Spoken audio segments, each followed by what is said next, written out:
سلام به شما دوستان عزیز، امیدوارم که حال دلتون عالی باشه. محسنم و اینجا کانال خودتون مانیفر گیمز. امروز قراره که آموزش نصب برنامه اوپن آی وی رو بهتون بدم. برنامه‌ای که میشه گفت اکثر مودای جی تی ای وی رو میشه توسط اون روی بازی بالا آورد. فایل نصبی این برنامه رو توی کانال تلگرام قرار دادم که هم میتونید توی کپشن لینک کانال رو ببینید، هم میتونید توی کانال. خب ما فایل رو باز میکنیم، روی ستاپ کلیک میکنیم و رمز رو پیست میکنیم و اوکی رو میزنیم. یکم که صبر کنید خود برنامه باز میشه. خب زبانمون رو میزنیم همون انگلیسی. یکم صبر میکنیم تا برنامه دانلودهای خودش رو انجام بده. خب اینجا قوانین و شرایط و اینا رو گفته که ما تایید میکنیم و حالا اینجا محل نصب فایل این برنامه رو از شما خواسته که زیاد برای من مهم نیستش و همون حالت پیش‌ورزی که خودش انتخاب کرده رو میذارم.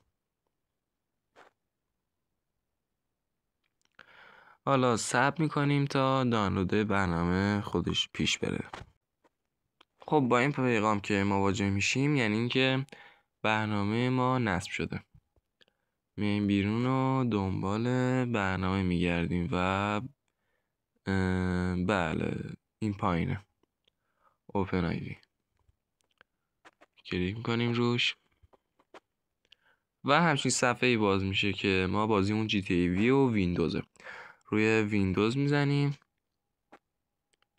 خب اینجا محل یعنی آدرس فایل بازی رو میخواد که شما باید وارد کنید دیگه. معمولا هم به طور پیش‌فرض خودش پیدا میکنه، ولی حالا من چون فایلم فرق میکرد وارد کردم. خب اینجا میزنیم و وقتی با این پیغام سبز مواجه میشیم یعنی که آدرسمون درست وارد شده. اینا رد میکنیم. خب یه سری دانلودها هستش که باید صبر کنیم. خب برنامه‌ای که باز میشه با همچین صفحه ای مواجه میشیم. این صفحه در واقع فایل بازی ما رو نشون میده و کارهایی که میتونیم روش انجام بدیم حالا بعدا بهتون آموزش میدم.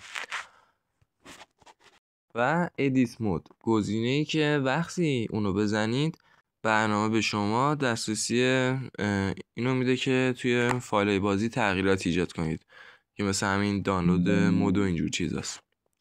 خب وقتی با این پیغام مواجه شدید باید یس رو بزنید.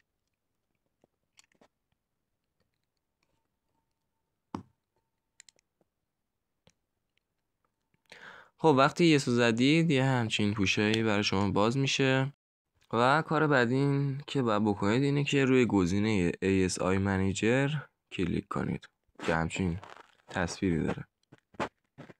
سه قسمت دارتون باز میشه که اونا رو باید نصب کنید. برای من نصب شده است ولی اگه نصب نکردید به جای اینستال و اونا رو نصب میکنید. در واقع میشه گفت این سه تا پیش نیازهای نصب مود بازیه. و این بوده از آموزش نصب برنامه اوپن آی وی که اگه خوشتون اومد لایک و کامنت و سابسکرایب فراموش نشه و اگه واقعا به درتون خورد حتما سابسکرایب کنید چون ویدیو بعدی قرار آموزش نصب مود ماشین روی جی تی ای وی توسط اوپن آی وی رو انجام بدیم. و اگه ایرادی توی این ویدیو دیدید حتما توی کامنت ها بگید تا من خودم اصلاحش کنم. و خدا نگهدار.